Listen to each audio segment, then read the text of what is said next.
Okay, so we're going to get ready to make our cheesy ham and potato casserole in our crock pot tonight.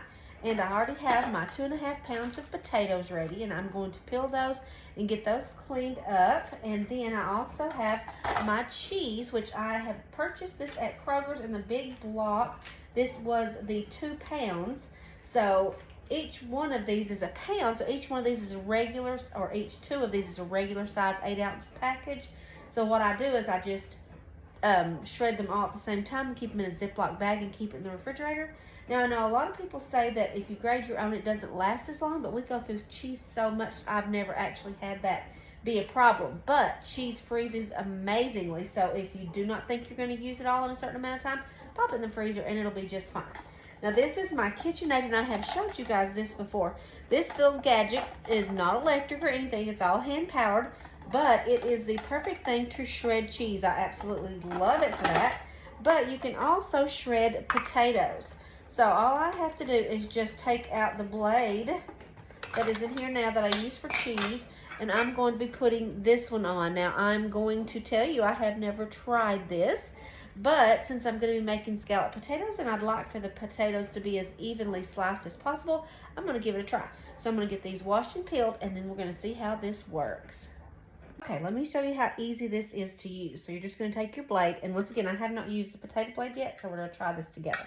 You just stick it through the little hole. The little handle just goes right on there, and you screw it on. Okay, now the handle has to be on, and this has to be in place before it will lock down. So then you're going to press it firmly to the counter, and then you're going to turn it, okay, into the little lock spot, and then you should have a nice strong suction there to where you can actually use both your hands and peel your potatoes. Now, I already have my potatoes peeled, and they're in a bowl of cold water, and I always keep my potatoes in cold water. And once again, since I haven't tried this slicer, I'm going to try it with, see if I can get the whole potato down in here. We're going to see what happens. It does have a guard, but I'm going to start out without the guard. So I'm going to get this little bit of the water off, even though it's going right back in the water, just so it'll be less messy. So let's just give this thing a twirl, see what happens. I'm just going to have them put right back down into the water, and then I will wash them again.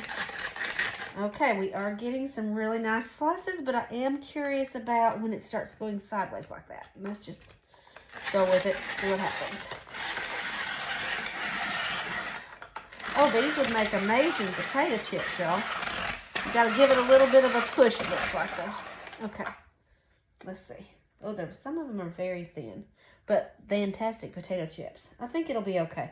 I don't know. I don't know if I want them that thin or not. I'm going to try another one and see. But so far, perfect potato chips. Okay, so let's do an honest opinion here. So the potatoes are very, very thin. They're almost to the point of see-through. These would make fantastic potato chips, but this is about the size that I want for my scalloped potatoes. So I went ahead and I did the rest of these by hand. It didn't take me but a few more minutes. I'm going to go ahead and put these in my scalloped potatoes today because I'm not going to be making potato chips. But I will just stick with using this for my shredded cheese because it is perfect for that. But once again, if you want to try to make some homemade potato chips, this is the tool for you. Okay, so I went ahead and grated up the 2 pounds of the cheddar cheese, and it didn't take me but maybe 2 minutes for an entire 2-pound bag. So definitely for the cheese, not so much for the potatoes, unless you're making them potato chips, which, like I said, I'm going to try those now. Okay, so I went ahead and took my crock pot insert out because my crock pot's on the other side of the room, and I'm going to put my potatoes in here, and I'm going to do this in layers. So I'm going to start with half of the potatoes, and I'm going to get these drained, and then I'm going to put down half of the potatoes. Now, since I'm kind of making this recipe up as I go along, which I do most of them, I'll just tell you this was about 3 pounds of potatoes. Now, you can use as many as you like, depending on how many you got to feed, but this will be more than enough for just me and the hubby. And then I'm just going to take some of this chunked up ham, and I don't even know how much I'm using. I'm just going to throw some along the bottom of the pan or the crock pot. Okay. And then I'm going to put on some of the cheese. Okay, and then I just used my hand, and I took about a handful of the shredded cheese, and let me show you. And I just put it over top of the potatoes. Now I'm going to go in with another layer, the final layer of the drained potatoes. Okay, before I go any further, I want to go ahead and show you what seasonings I have down in the first layer of potatoes also. So I have some salt. Go ahead and put some salt on. You know those potatoes have no flavor right now. Some pepper.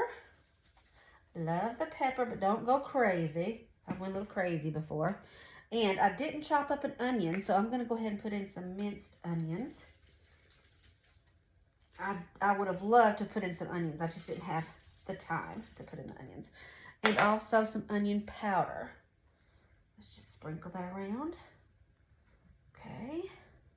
And remember, I don't want to go crazy because I already have it on the bottom layer also. Some garlic powder.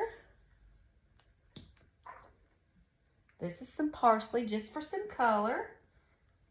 Now, when my garden parsley comes in, I'm going to be adding it to everything because parsley is actually a very healthy herb. It doesn't have a lot of flavor, but if it's going to add lots of nutrition, you better believe I'm going to add it in all of my recipes this summer. And now just some chives also for a little flavor and for a little color. All right, so everything is in there now. I'm going to do it again with the same thing again with the ham and also with the cheese. Okay, so before I add on the rest of the cheese, I went ahead and melted a half a stick of butter. And then I'm going to put in about a half a cup to a cup of sour cream, depending on how much you want that flavor in there.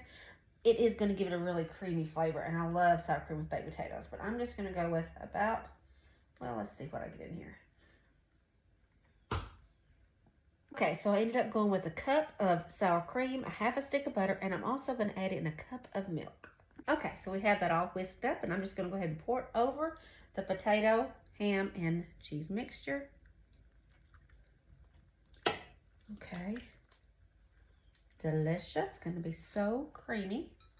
And then another cup, I'm going to say a cup, another cup of the shredded cheese. Okay, here it is, and I went ahead and sprinkled on about a fourth a cup of Parmesan cheese because there was a great deal on Parmesan cheese a week or so ago, and I bought up a ton, so why not go ahead and use it? But I'm going to put this in the crock pot, and I'm going to put this on low for 5 to 6 hours, and then supper time, it'll be ready to go, and all we have to do is just make a vegetable or a salad to go along with it, and it's going to be delicious, and I'm going to use up some of that leftover ham.